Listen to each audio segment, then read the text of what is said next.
You may have realized that being healthy feels different than it did in the past now that you're over 50. If you want to maximize your health potential but don't have time to read through overwhelming pages of Google links, this is the show for you. Welcome to Healthy Tips After 50.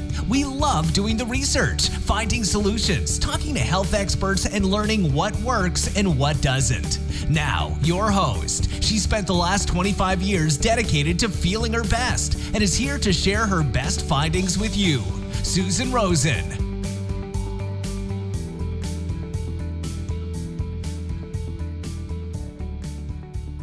Hello, everyone. This is your host, Susan Rosen, in case you didn't know. And I am here with a guest who was on the show first around the end of last year, beginning of this year. And he's back for another discussion and kind of find out what he's doing right now and how life is treating him. So welcome, Neil McKinlay. And I will read your little bio here. And Neil is a meditation teacher and mentor. He's reflecting a long-standing interest in how this work enriches and is enriched by our everyday lives. He offers a range of resources that encourage and empower us to consciously link meditation and daily living, to let the wisdom we touch through our practice come into the world we share. These include 2 online communities, the free-to-access Living Meditation Network and the subscription-based online gatherings, and the Bringing Meditation to Life podcast, one of my competitors. So, welcome back, Neil. It's so good to have you here. Yeah, thank you. I really appreciate the opportunity. Yeah. So tell us a little bit about how life has changed and how you've changed. And, 6 months is a long time these days. 6 months, actually, huh? Yeah. 7 months is a long time, and it's been an interesting span. Shortly after we last spoke, I had been doing interviews throughout the fall, and shortly after we last spoke, I actually paused doing podcast interviews. I think ours was the second to last one I did before this break. I'd enjoyed all the conversations that I had, including ours, but I was beginning to feel that something was missing from my end of the exchange, these exchanges.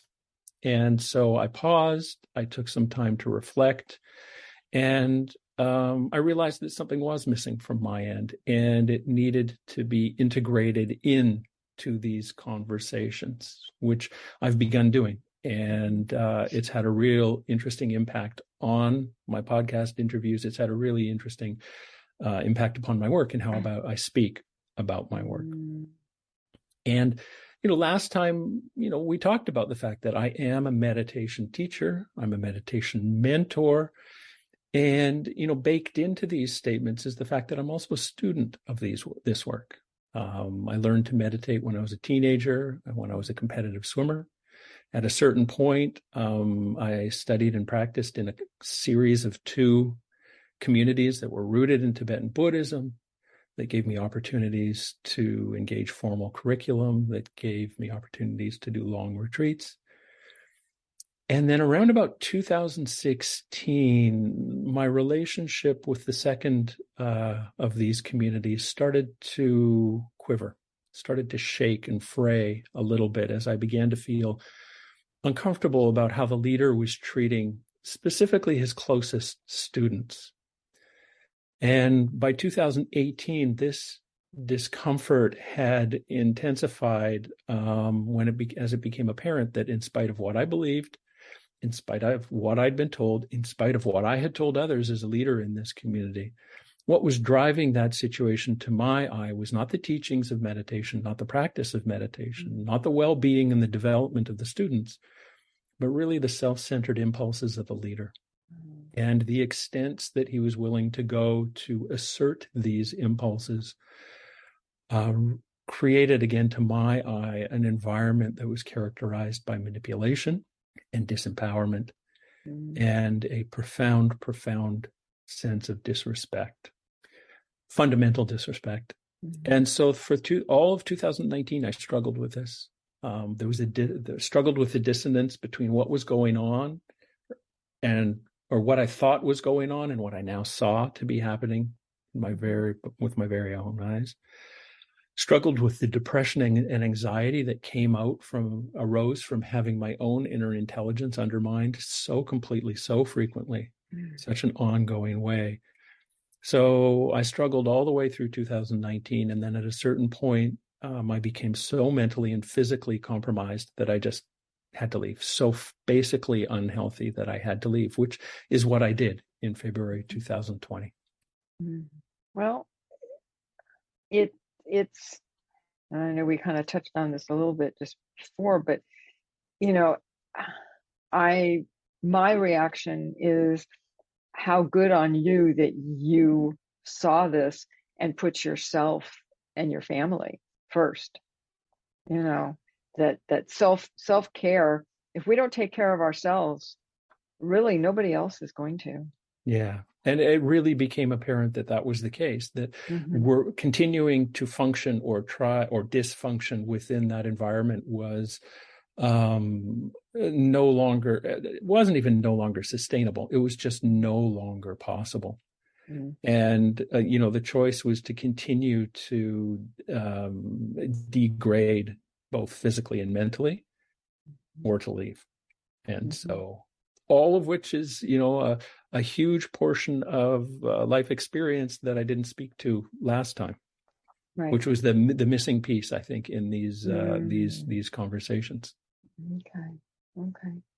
So why don't you tell us a little bit more about your journey from that point to where we are now? Well, it has been and continues to be a journey. I mean, it really, really is the case. And, of course, the first thing is leaving. It's huge. I mean, that is a life-changing event. I'd been part of this situation for 20 years, and February 2020, I walk away. And there was a lot of relief in getting out of that situation, and a lot of loss, an overwhelming amount of loss. I lost a path, I lost peers, I lost livelihood, trust, confidence, direction. There was so much loss, and I really didn't know what to do with this. I wandered a lot. I stared out the window a lot. And there's at least two other things that came into my life, or that were part of my life, that I think are notable. One is that I meditated. And that may sound a bit surprising for a meditation teacher to say, but I really didn't know why I was meditating. I just meditated almost every day.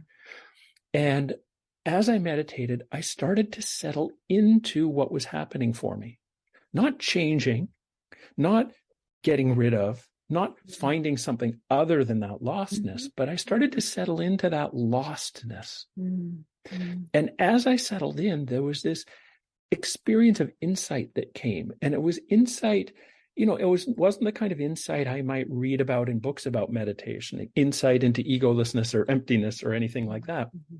It was insight that often spoke directly to what was happening to me, that lostness.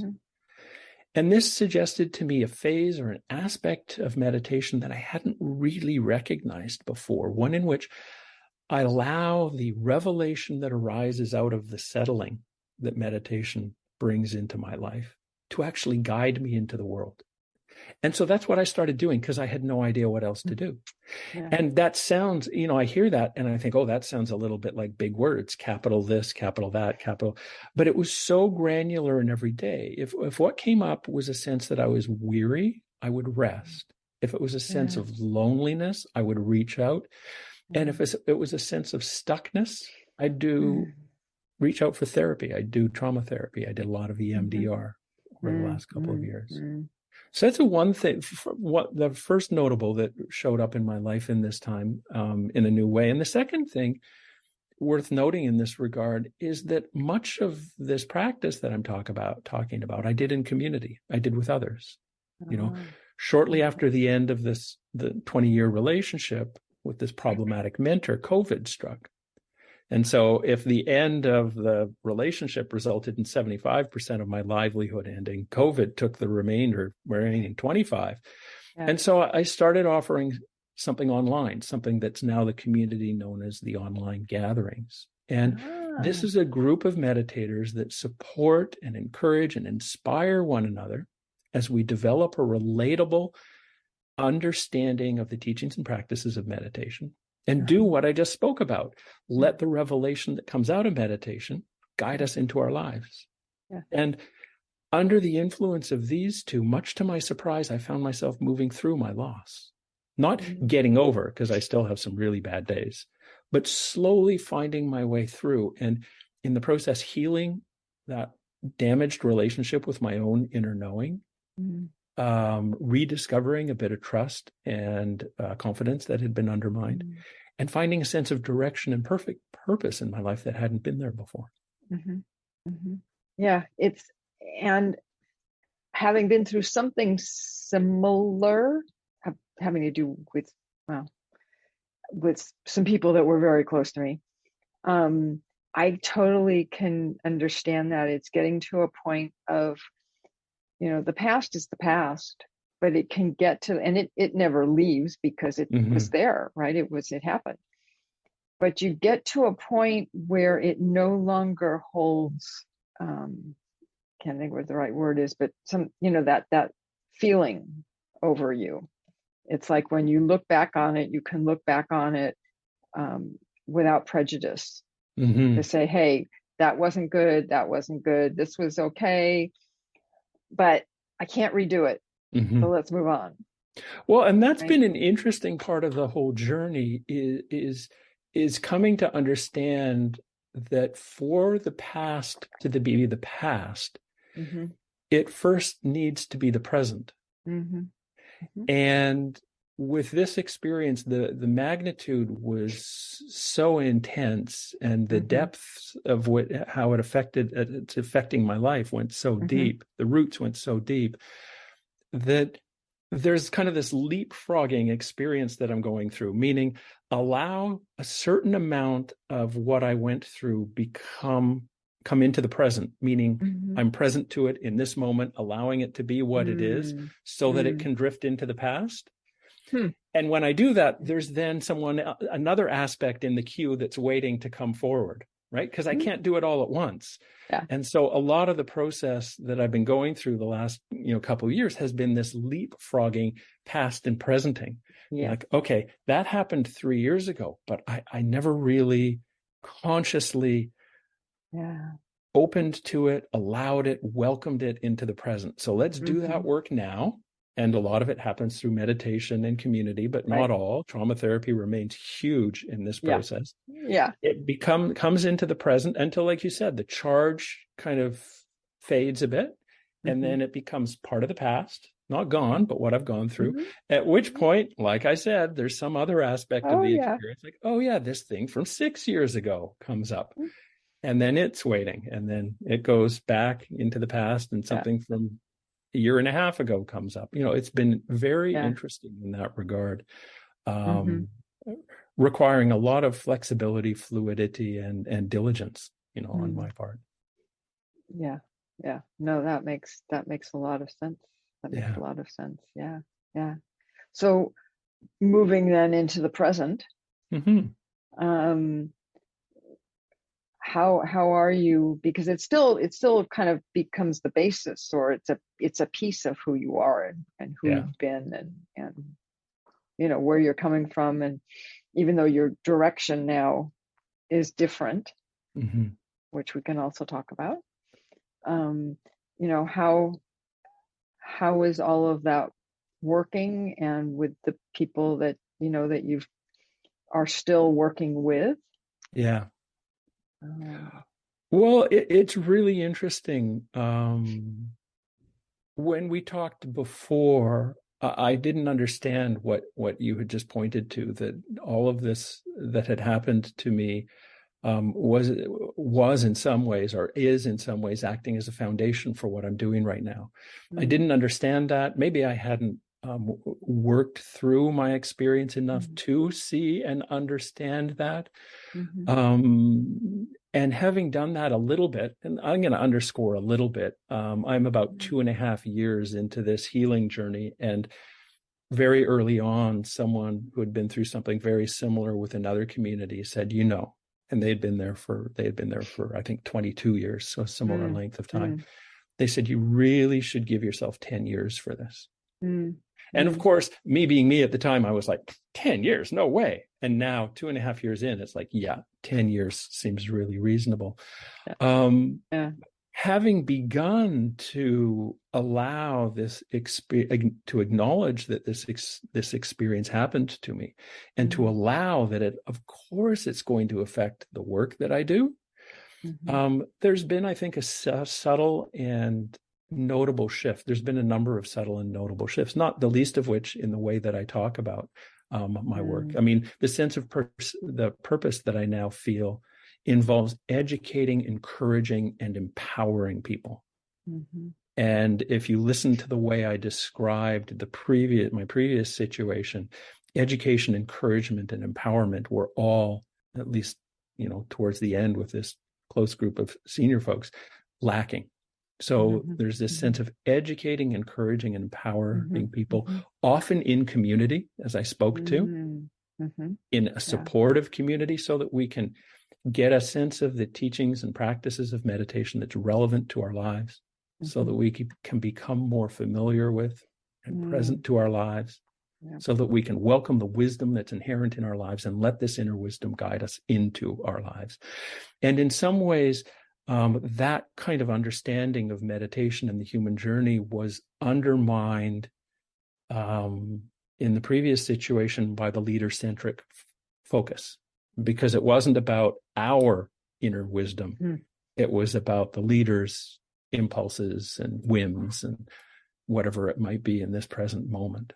So that's a big shift, and to be in a place where I can speak to it in that way. Bringing meditation to life is how I often put it. The communities I host, the online gatherings, educate, encourage, empower, and support, so that we can bring the familiarity and knowing that we reconnect with in meditation into our lives. That's a very different formulation than I would have been able to speak to 2 years ago, 2.5 years ago, evidently than I was able to speak to 6 months ago. Yeah. It go ahead. I was just gonna say, isn't it amazing how it really doesn't take that long? It may take a long time to get through to the other side of it, right? But it doesn't take that long to just kind of take those first steps on the journey. That's certainly one of the things that's just amazing. I feel like I'm saying this a lot, but that's another one of the things that's really amazed me about this is, as you said, those first steps, they're there for us. They may not be, I'll keep it personally, they've been there for me all the way. They may not be what I think they are. They may not be what I want them to be. But one of the things I've begun to realize is how resourced I am as a human being, and how resourced we all are as human beings, in that there is this inner knowing. The Buddhist tradition calls it Buddha nature, basic nature.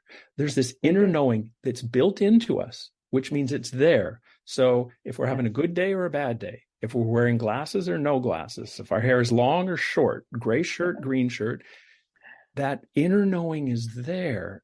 And when we develop a relationship with it, it actually does offer us a sense of not the whole journey, as you said, but the next step. I need some trauma therapy. I need to go for a walk. I need to lie down.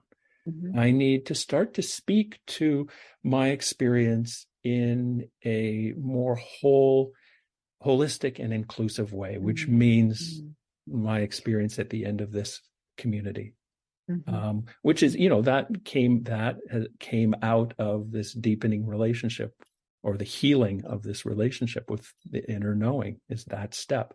Okay, it's important to speak to this. It's important to say, this is what happened to me. This is how I'm recovering. And here's what things look like right now. So it's amazing. I mean, I couldn't make it up. It's just so amazing. And it's so affirming that resourcefulness, someone called them spiritual resources to me recently. Those spiritual resources are there for us, and we can develop a relationship with them. and they can offer guidance in our everyday life. Wow. Yeah. Yeah. Yeah. And then the kind of the neat thing as well is that you don't have to go through trauma to have it. No. And to take advantage of it. It's just that, isn't it nice that when you do experience a trauma, that it's still there for you? Yeah. Yes. And can start to lay a new foundation for you. Yeah.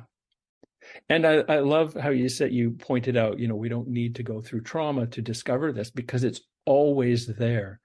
And I remember talking to a friend loosely along these lines, and their observation was, we just need to boil this down in a simple way, right?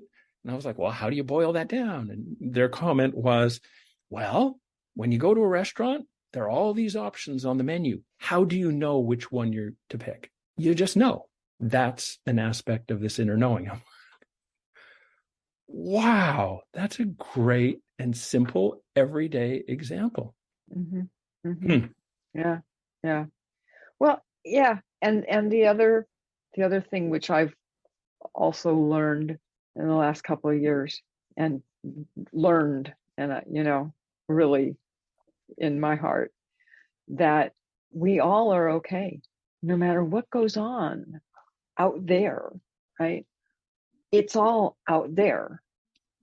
And we don't have to let it all in, number one. And number two, we can notice that it's not, a lot of it is not what we've created, right? But we always think it was, we always blame ourselves. And sometimes it's our fault. Yeah. I'm not saying, that I'm an angel or anything like that. But, bottom line is we're all okay. No matter what happens, That's been so helpful in this whole process for me. To realize, like, let's imagine I'm going through a rough patch. And like I say, those still come up a lot. So I'm not feeling okay. I'm not feeling okay. What you point to has been so helpful. So here I am not doing okay, not feeling okay, not thinking I'm okay. And, a recognition that in the midst of this, there still can be moments of stillness. There still can be moments of openness. They still can be moments of insight. There still is a base level of okayness within the not okayness. And that recognition of that okayness, that fundamental okayness, does two things for me that I can think of. One, it really helps me relax that fundamental okayness and a recognition and experience of it, even if it's just a sliver, lets me relax with the not okayness that I'm experiencing in my life right now. Yeah. That's one thing. Yeah. And to the extent it lets me relax, it lets me then see what the next step is. Yeah. Right? Yeah. Yeah. So it's like so interesting to realize that connecting with this fundamental okayness, or healing that basic relationship, that had been so distorted in the last couple of years in my previous situation, beginning to heal that sense of basic okayness actually allows me to acknowledge and accept the not okayness of my life more fully and find and follow the wisdom within that experience. That just blows my mind. Yeah. That just blows my mind. And again, meditation's been helpful in that. I know there's lots of other modalities that offer us that kind of support and guidance. And community's been helpful in that. Just seeing other people do something similar. Yeah. Or seeing other people really struggle and yet express something so brilliantly at the same time. Yeah. Yeah. And see other people, waking up to that inner wisdom, if you want to call it that, of that there is this part of us that's like I say, is always okay. Yeah. And you can pile on things and you can paint it different colors and you can do whatever you want, but it doesn't change. Yeah. And I think I'm beginning to suspect that this may be something, I don't want to say unique because it's not unique. It may be something notable that spiritual practitioners, contemplative people of all stripes, can actually bring to the contemporary world that we find ourselves in. I think we've got a lot of challenges we're facing, a lot of not okayness.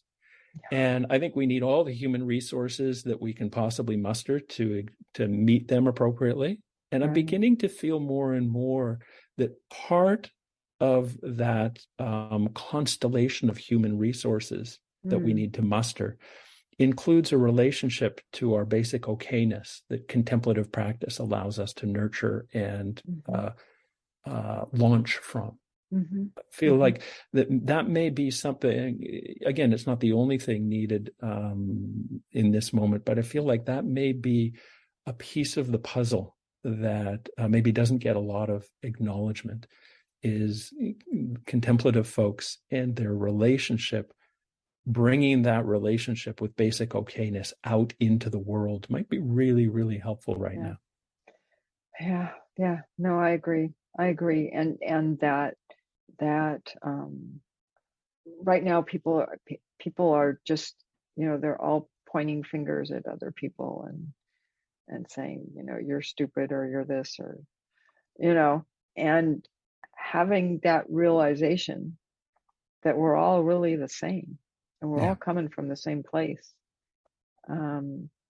just makes it a little less offensive. Let's put it that way. That doesn't mean we all don't get angry or we don't get upset. There's always this realization afterwards. It's like, okay, I don't need to go out and hit them or anything. Well, I think that's one of the big pluses. I mean, the big benefits of contemplative practice, spiritual practice, meditation practice is someone recently talked about the basic nature that I was speaking to in terms of space. And that's certainly one of the qualities of this fundamental okayness that we touch into through our practices. And he was observing that how this comes into his life is when he's driving. He said, someone cuts me off and I get really angry and I start shaking my fist. Yeah. And there's a bit of space around that impulse so that I don't actually act on it. Yes. And I see what else might be appropriate. And I mean, that's a very small, mundane example, considering the magnitude of some of the challenges that we're looking at. But I do feel like that's a piece of the puzzle. Yep. I do feel like that ability to see an impulse and actually have some space around that impulse, enough to just sort of pause and discern, okay, is this the appropriate action in this moment? Or is there something else that's called for? I think that's a huge shift and a much needed shift. Oh, absolutely. I agree. It's the noticing. Yeah. It's the noticing when it comes up. Yeah. Yeah. Being able in yourself and in others. Yeah. And just say, okay, there it is again. Yeah, that's a great point. Seeing it come up in others and being familiar enough with the process that one can look and go, yeah, I know what that is. I know it's really painful. I know this isn't personal. I'm just going to cool my jets for a moment while you go through your process. Yeah. And you know what? Even if it is personal, it's still really outside of our control. So, just have to let the person calm down. So, yeah, it's an interesting, life is an interesting journey. Life is an interesting journey, an interesting practice, an interesting teacher. Yeah, I mean, who would have known? Yeah. Who would have thought? I mean, it's interesting. Again, this is like interesting point number 17. Yeah. Go back to February 2020 and my departure from this 20-year relationship. And, to a certain extent, there was a feeling in me like, okay, this is over. I don't know what I meant by this. Like the journey's over, the path's over, the learning's over, the training's over, the deepening's over, And, what has turned out to be the case is, not by a long shot. Because in some ways, I feel like I've learned and developed and become familiar more in the last 2 years than, I don't know, any stretch of time I can recall in my recent past. Yeah. It very much sounds like you've expanded in a lot of good ways. and hopefully became a little Yeah. bit more helpful to this world of which I'm a part, Mm-hmm. in doing Mm-hmm. so. Yeah. Yeah. Absolutely. That's a big Absolutely. hope. So you have a couple of new groups then that you're facilitating, or Yeah, there's the Living Meditation Network, which you okay. mentioned in the bio. That's Mm-hmm. a free to join community, which simply offers some resources. Mm-hmm. I post questions from time to time. I'll post talks. I'll post, images with little teachings attached. Just as a Uh-huh. way for us to keep meditation front and center in our lives. Yeah. And then there is the online gatherings, which is a subscription-based community, which is really, I think, the heart and soul of the work that I'm doing right now. This is a group that has the option to meet 3 times a week by Zoom. And as I said, basically what we're doing is we are educating and encouraging and empowering one another in all the ways that I spoke to a few minutes ago. And it's been probably one of the most affecting teaching and learning environments that I've ever been part of. And that's one of the things that's really brilliant about it, is because there certainly is an aspect of the gatherings where I sit and I speak and it looks like a talk. And then there are other aspects. We used to call them Q&A, but that just doesn't capture it anymore. There are more discussions where we actually share our experiences, our struggles, our revelations, our discoveries, and teach one another in that way. So it's a teaching and a learning environment for me. Someone a couple of days ago said, I noticed that your way you're teaching meditation has shifted subtly in the last few months. And I said, yeah, it has. They said, where did that come from? And I said, well, from what someone in the group pointed out. And I realized it was right on the money. And so this is one of the things I love about the gatherings, is there's this almost a collegial atmosphere where, again, the fundamental assumption is we all have this basic wisdom. So if we all have this basic wisdom, maybe we all have a little bit of something to say about the meditative journey and the human journey more broadly. Maybe. I still think there's a role for texts and traditions and teachers and guides. And I think there can be a lot more room for the wisdom that exists within in all of us. Oh no, I agree. And I think where the texts and all of that comes in is in helping all of us have our own insights into and understanding of ourselves, of who we are and how we work. And I think that's been a big shift for me, a shift from an understanding of the texts being kind of the tradition being the front end of the edge of the wedge, and our individual practitioner experience following, to our individual practitioner experience being the front edge of the wedge, and the texts and the traditions and the teachers and the guides following, offering support and familiarity as necessary and as appropriate. Interesting. So that's been a huge shift. And an empowering, encouraging and empowering shift. No, and I know, even from my point of view, right? It's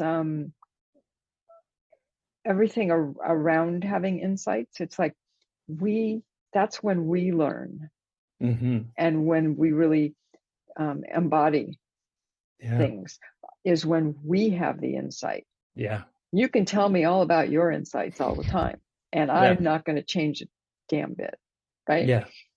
Have a discussion, read a book, I may read one sentence and go, boom, mind blown, life changed. And you read the same one, you're like, what? Where did she get that from? Right? And it's that whole thing that so many people don't understand. They're always looking to somebody else to tell them, what they should do or how they should do it, or, give me advice. Well, those of your listeners who are listening, as opposed to watching right now will not see me putting up my hand in affirmation of that. Yes. There's certainly, I don't want to, for me, there was something comforting and affirming and familiar and knowable in that approach. And there's probably some value in that approach to a certain extent at a certain point, at certain points in time. However, I think what you're pointing to is at a certain point, I think we all as practitioners and contemplative people, we need to be at the bow of the boat, right? As it needs to, our insight, because our insights are the vehicle of transformation, not what we read in a book.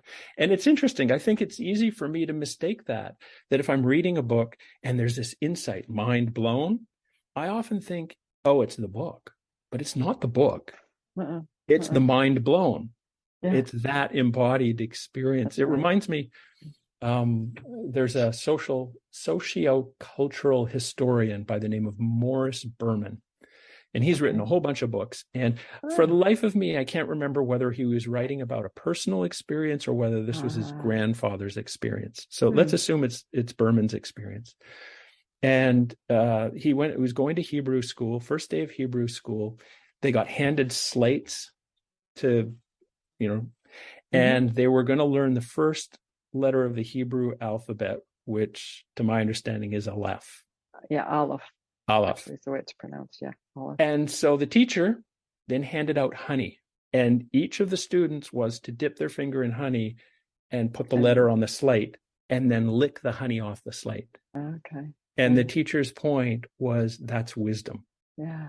When we take it in and allow it to integrate into ourselves and affect our lives, that's wisdom. Yeah. Love that story. Yeah. Yeah. No, that's wonderful. Yeah. I know, I've been coaching on and off for the last few years, and just started not just a few months ago, became a part of a new group that's called the Inside Coaching Community.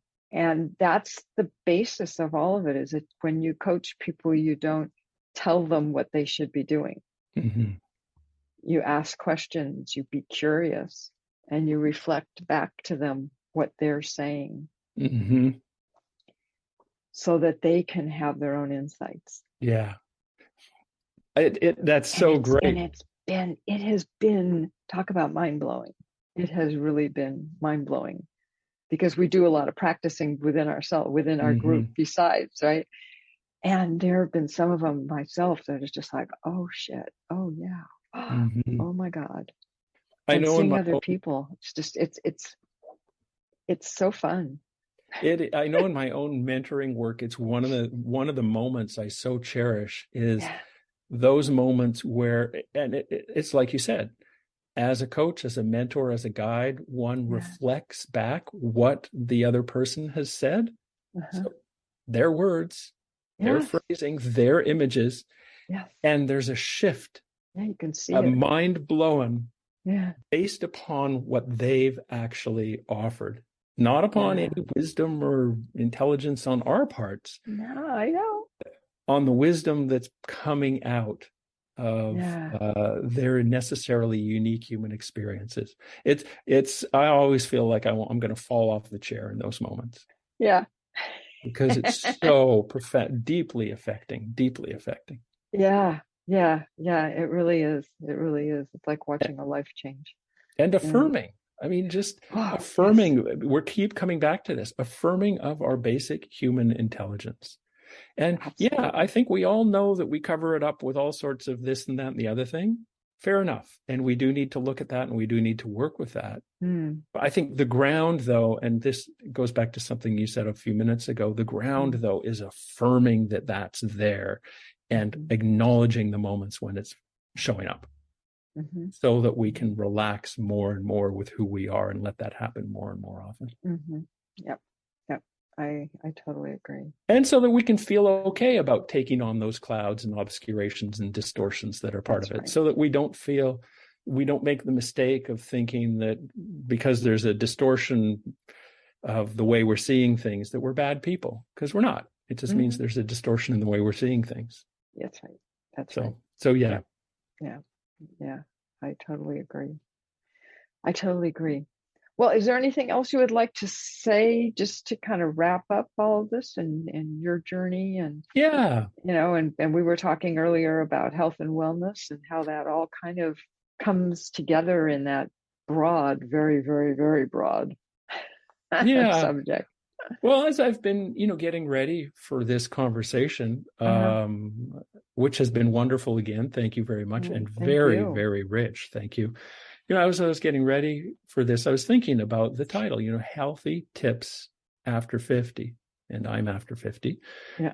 I've been after 50 through this whole experience. And for me, one of the things I've come to understand is that being healthy after 50, so mature health and well-being, understanding it in a very broad way, as you put it, seems to include acknowledging what I've been through in life, accepting what I've been through in life, and then letting the wisdom that's inherent in that experience begin to guide me in the world in a way that benefits myself, benefits others, benefits all. That there is this broader notion, understanding, and experience of healthy than I had 2.5 years ago. And this is now something that I'm trying to embody in my personal life and embody in my work and help others do the same, basically acknowledge, accept, and let the wisdom flow. Yeah. No, that's great. That's wonderful.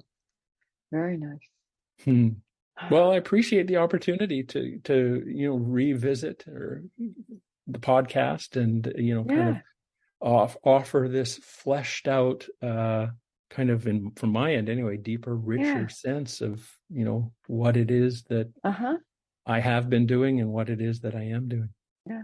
No, I would like that. Definitely for you to come back on again. Yeah. Well, who knows where things will be in 6 months.